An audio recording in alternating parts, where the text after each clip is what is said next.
What's up, legends, and welcome back to Bondi Biker. Today out on the Hyper, and I'm giving you a long-term review on my thoughts on this bike. It's Christmas time. I hope you enjoy this one. See you soon. Yoo!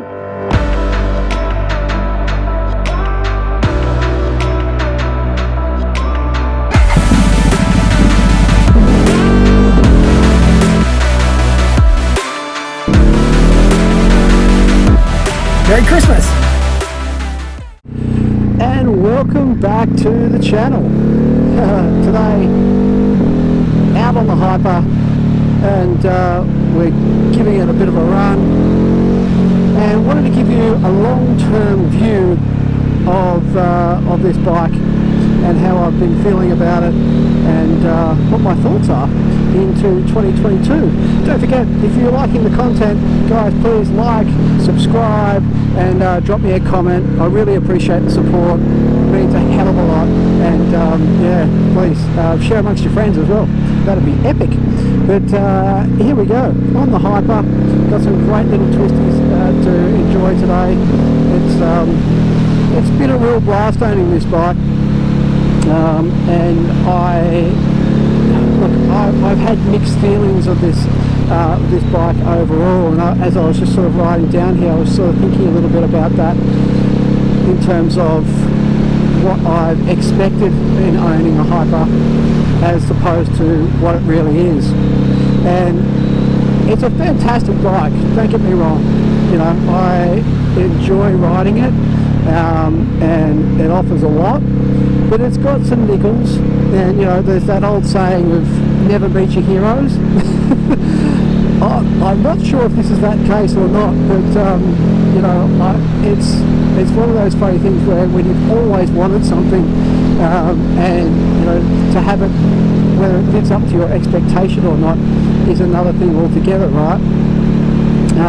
And I think that this bike, look, it does the job, and I bought it for a very specific reason. I bought this bike because when we were in a lockdown scenario, we couldn't really ride very far. We're getting at a 5 kilometre radius, and you know, now that's all behind us. Well, fingers crossed, hopefully.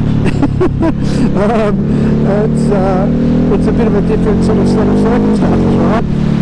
Let's talk about this. So owning this bike, I bought it for just sort of getting around town and, you know, sort of generally enjoying myself, right, in the limited space that we had. So to make that happen and enjoying it, let's talk about that. So I had to lower this bike an inch to make it work for me and to make it safe, you know, just parking and general use, right, because I'm not the tallest guy in the world. So we had to lower it an inch. Now, what has that done for the bike? Well, look, it hasn't really changed it in terms of the handling or anything like that, but it was just one of those things. And even now, it's probably still too tall for me, to be truthful. You know, I still have moments where I feel like it's a little on the uncomfortable side, and particularly with how many bikes I'm riding at the moment, you really notice the shortcomings in certain bikes. You know, you get out and about and see and ride different machines and what they offer you. It really does change the perspective on it.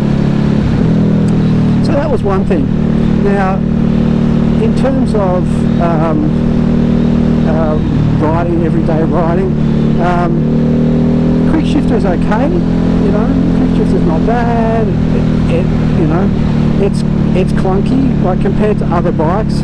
It's not as smooth in the upshift. In the blipper it's fine, but in the upshift, you just notice, particularly in the early gears, first, second, third, you kind of feel that quite a lot.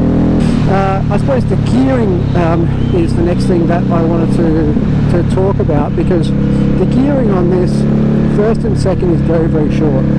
Third is very long. Now,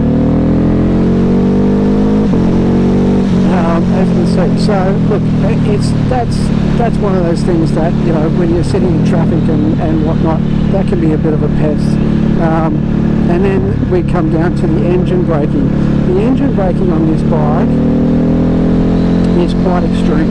I find that the engine braking on this is a little heavy. I don't like it to be really intrusive, and I find that particularly in the first and second, it very much is intrusive. But I mean, look, overall, it's been a real joy to ride. You know, it's got plenty of poke. The brakes are great. You know, you've got big Brembos up front and on the rear, and they work brilliantly. And particularly this type of riding, you know, like it's the perfect bike for this type of thing. But you get it out on the freeway or anything like that, or into traffic, and that's kind of where you notice a lot of the shortcomings on this bike, I think, anyway. But it's very, very cool. I mean, look, it's a Ducati. I mean, you know, the looks are the biggest thing. I mean, this thing just looks spectacular, and that's one of the things that drew me to this bike, and why I always wanted to ride one and own one, was just because it's such a damn sexy machine. It's one of those things where, you know, the gold, the red, the white, the black, it's just absolutely sets off and it stands out a mile, and I love that. And that's, you know, one of the reasons why we buy motorcycles, why we ride motorcycles, right, is because they do look good. You know, you don't buy bikes because they're ugly. But this is just a fantastic weapon of a machine. I think that when we start getting into the technical specs on this bike, the numbers are good. You know, on paper, it's a great bike. I think that my passion for motorcycles probably leans me more to your super nakeds and your nakeds, etc. I mean, I bought this bike coming off the Diablo, which I loved. I loved that bike. I thought that was a brilliant bike, and I had it for a really long time. This one is a very specific cause. It has a very specific set of tools, which I think that makes this bike special, unique. And unless you're just a supermoto guy and you love supermotos, I just think there's other options out there for you to consider. And that's certainly what I've found in the last little while, is that there's other options for me to consider in my motorcycling. So here we go with a walk around of the Hypermotard 950 SP. Some of the things that we did for this bike, just to upgrade it, we did this slip-on, the SC Project slip-ons, which I love. I think they're fantastic. Evotech frame sliders. We dropped the suspension here about an inch, which made it a little bit more easy for me to ride. Evotech Radguard, oil guard, and engine guard protectors.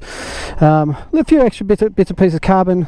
We did the carbon shield here, and carbon on the exhaust just here, and the mud hugger as well, just to give it a little bit more flair. Also the Olin steering dampener, and of course the quad lock, which I'm not a huge fan of on this bike, to be truthful. It shakes around like all buggery.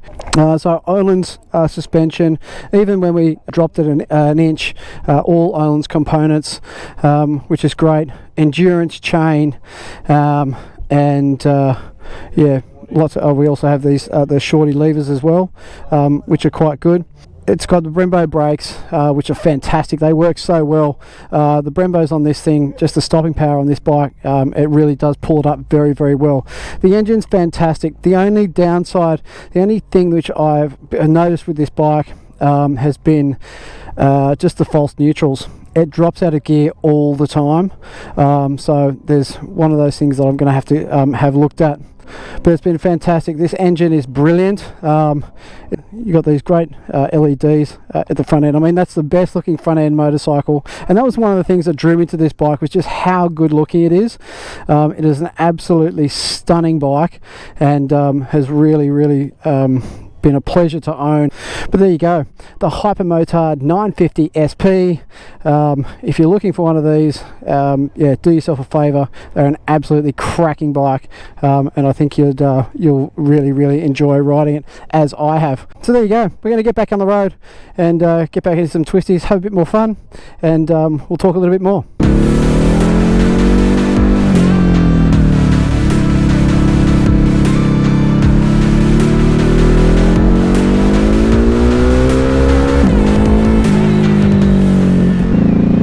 I think that's the other thing too, is that as you progress through your motorcycling life, we grow as riders, we change, and that's a really important thing, that we do change, and you do try different things and try different motorcycles, because they're all so different, and it's fun, and that's the biggest thing about motorcycling for me, is it's just reigniting that fun on different machines, and that's what this has been about. About having something different in my life that's offers me a different challenge, a different style of riding, because you can't be riding the same style of bike all the time. So I love this bike, and that's my long-term review. I think the takeaway for me is that this has been a fun bike to own, but is it my forever bike? No, it's not. And that's something that I've come to realise, and I'm okay with that. So there you go, guys. Merry Christmas. Please like, subscribe, and drop me a comment as well if you've owned one of these, and what your thoughts are on the Hyper, because I've loved owning it. It's been really cool. You'll see more of it next year, that's for sure. But I've just loved riding today. It's been absolutely brilliant, out and about, just enjoying the sunshine, which is a nice change. It's so wet here, so there we go. Merry Christmas, enjoy, thanks for watching. I really look forward to seeing you guys, perhaps even in person, in 2022. Thanks so much for watching. See you next time. Woo!